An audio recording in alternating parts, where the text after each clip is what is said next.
சைவானுஷ்டான விதியை பற்றி சிந்தித்து கொண்டிருக்கின்றோம். நேற்றைய தினம் கணபதி வந்தனம் என்ற ஒரு பகுதியை பார்த்தோம். எந்த ஒரு செயலை ஆரம்பித்தாலும் கணபதியை கும்பிட்டு ஆரம்பிக்கிறது நல்லதை பண்ணும் அப்படின்னு நம்ம புரிஞ்சுட்டோம். இதுக்கு அடுத்தபடியாக எந்த ஒரு செயலை செய்கிறதா இருந்தாலும் குருவினுடைய அனுகிரகம் நமக்கு வேணும்.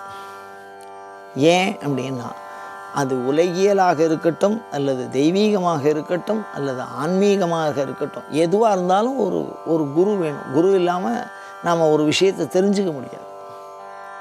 அப்போ நம்ம ஒரு விஷயத்தை செயலாக்கப்படுத்தணும் அப்படின்னு சொன்னால் அதை உபதேசம் பண்ணின குருவினுடைய ஆசீர்வாதம் நமக்கு வேணும்.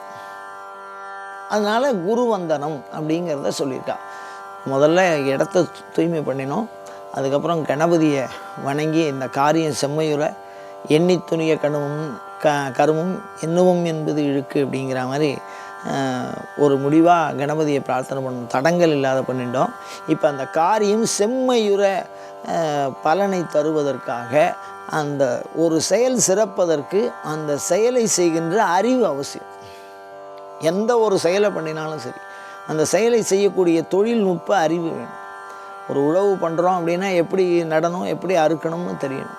ஒரு மருத்துவராக இருக்கோம் அப்படின்னா அந்த நோயினுடைய தன்மை, நோய் நாடி நோய் முதல் நாடி அது தணிக்கும், வாய் நாடி வாய்ப்பை செயல்னா அதனுடைய பண்புகள் எல்லாம் தெரிய வேண்டும்.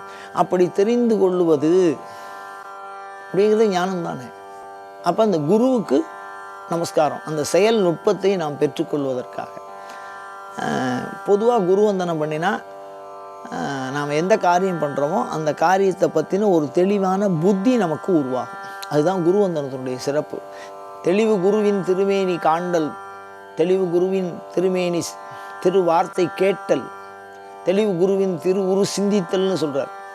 குருவை அப்படி மனசுக்குள்ளே அப்படி நினச்சாலே நம்ம புத்திக்குள்ள அறிவில் ஒரு தெளிவு வரும், குழப்பம் வரவே வராது. காரியம்னு எந்த ஒரு செயலையும் செய்ய போகிறோம்னோ குழப்பம் வரும். அப்படி அந்த தெளிவிற்காக நாம் குருவந்தனம் செய்கிறோம். அந்த குருவந்தனத்தை எப்படி பண்ணணும் அப்படின்னு சாஸ்திரம் சொல்லியிருக்கு. உலகியலில் இருக்கக்கூடிய ஒரு விஷயத்தை, இந்த உடல் சார்ந்த ஒரு விஷயம், இப்போ நம்ம படிக்கிறோம் பள்ளிக்கூடங்கள்லாம் போய், அவர்களுக்கு நாம் செய்கின்ற வணக்கங்கிறது வேறு. ஏதோ ஆசானை பார்த்தா ஒரு வணக்கம் சொல்கிறோம், குட் மார்னிங் சார் அப்படின்னு சொல்கிற மாதிரியும் அந்த மாதிரி.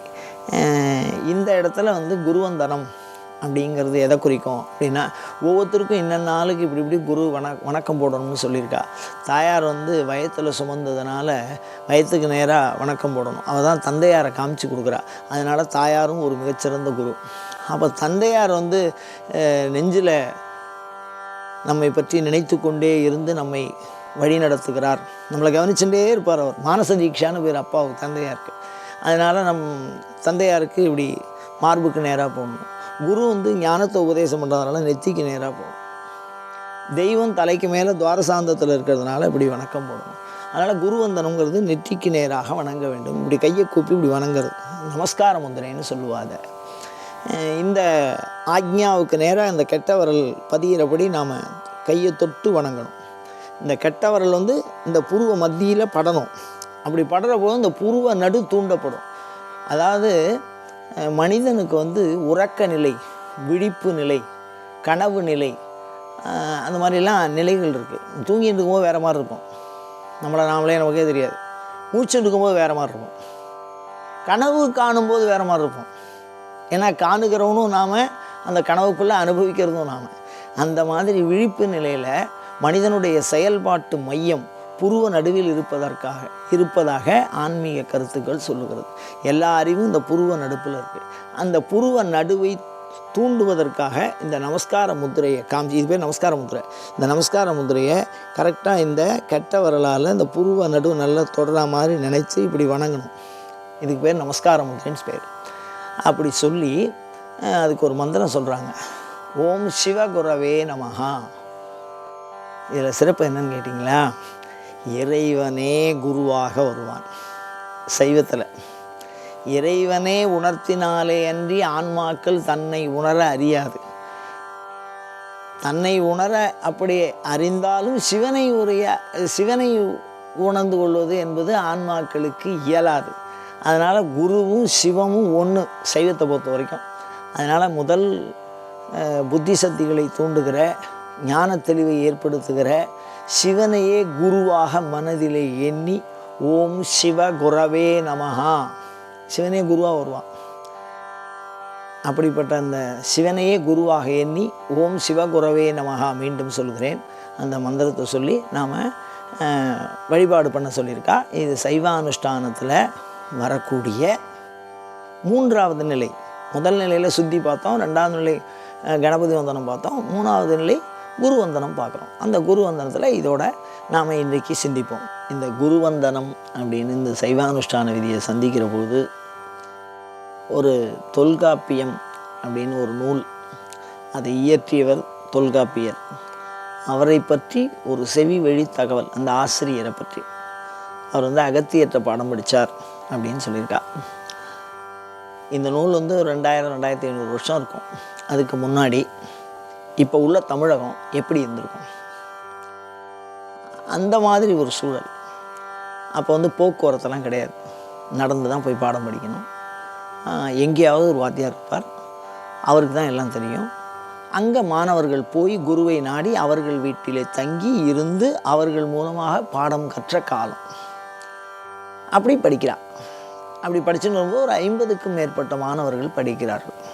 பொதுவாகவே ஒரு 4-5 பேர்னால் மனசில் வச்சுக்கலாம். ஒரு 40-50 பேர் ஒரு இடத்துல படித்தா 24 மணி நேரமும் கவனமாக வச்சுக்க முடியுமா? அவள்லாம் தெய்வீக ஆற்றலுடையவர்கள். அகத்தியர், லோபமுத்ரா 2 பேரும் குருகுல வாசம்னு சொல்லுவாள், அங்கேயே தங்கி படிக்கிறாள். அப்படி படிக்கிற பொழுது அதில் மாணவர்கள் ஒரு சில பாடங்களை கரெக்டாக குரு சொன்ன உடனே கேட்டு அதை எழுதி ஓலைச்சுவடியில் எழுதுகிற காலம். ஓலைச்சுவடியில் எழுதி கேட்டு படிச்சுன்னு போய்டுறா. அவள் காலம் முடிஞ்சு போனோம். நல்லா படித்த உடனே அதில் சாமர்த்தியம் வந்தோடனே அவரே அந்த இடத்த விட்டு, ஆசிரமத்தை விட்டு நீ வெளியில் போய் பணியாற்றுறதுக்கு உண்டான தகுதி வந்தோன்னா அந்த குருகுல வாசத்தை நிவர்த்தி செய்து விடுவார்கள். அது மாதிரி நடக்கிறது வழக்கம். அதில் ஒரு சீடன் இருந்தான். அந்த சீடன் என்ன பண்ணுவான்னா, அந்த காலத்துலலாம் குருவுக்கு எல்லா தொண்டும் பண்ணணும்.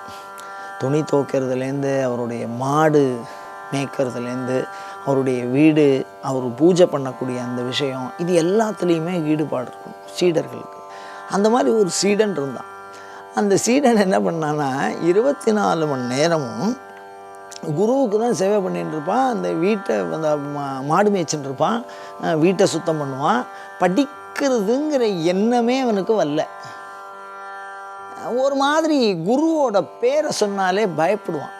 குரு பேரை சொல்லி எதை வேணாலும் செஞ்சுடுவான். அந்த மாதிரி ஒரு பக்தி குரு பேரில். அந்த அவர் பூஜை பண்ணுற நேரம் அப்படின்னு பார்த்தா சிவ பூஜைக்கு எல்லாம் எடுத்து வைப்பான். மற்ற சீடர்கள்லாம் சோம்பேறித்தனப்படுறதுக்கு முன்னாடியே இவன் முன்னாடியே போய் எடுத்து எல்லாத்தையும் செஞ்சுருவான். இப்படி இருக்கும்போது சில மாணவர்கள் என்ன பண்ணுவாங்கன்னா, புத்திசாலித்தனமாக குரு இந்த துணியை ஒன்று சேர்த்து துவைக்க சொன்னான், அதை போய் குருகிட்ட கேட்க மாட்டான். ஆனால் அவனுடைய துணியை இவன் சேர்த்து துவைப்பான். ஒரு மாதிரி முட்டாள் மாதிரி. இது ஒரு தனியாக ஒரு பாடத்தை கவனித்த மாதிரியும் தோணலை. அவன் மாட்டுக்கு கடைசியில் உட்காந்துருப்பான், அப்படியே உட்காந்துருப்ப தூங்குற மாதிரியே இருப்பான். ஆனால் மற்ற வேலையெல்லாம் செஞ்சுருவான். இப்படியே இருந்திருக்கான் பாருங்க. குரு பக்தி எப்படி இருக்கு பாருங்க. இப்போ என்ன ஆச்சுன்னா, அந்த அம்மா ரொம்ப நாளாக அவனை பார்த்துட்டு இவன் கூட வந்தவாள்லாம் ஏதோ வந்தான், படித்தான், அவா நல்லா கற்றுன்னு போயிட்டா, இவன் இப்படியே இருக்காங்க. உங்கள் பேரை சொன்னால் போகிறோம், உங்கள் பேரை சொல்லி நிறையா பேர் இவனை ஏமாத்தின்னு இருக்கா, இதை நீங்கள் பார்க்கலையா, இவனுக்கு அனுகிரகம் பண்ணப்படாதான்னு கேட்டான். அதுக்கு அந்த பையனை அப்போ தான் அவர் கவனிக்கிறார். என்னப்பா இங்கே வா அப்படின்னார்.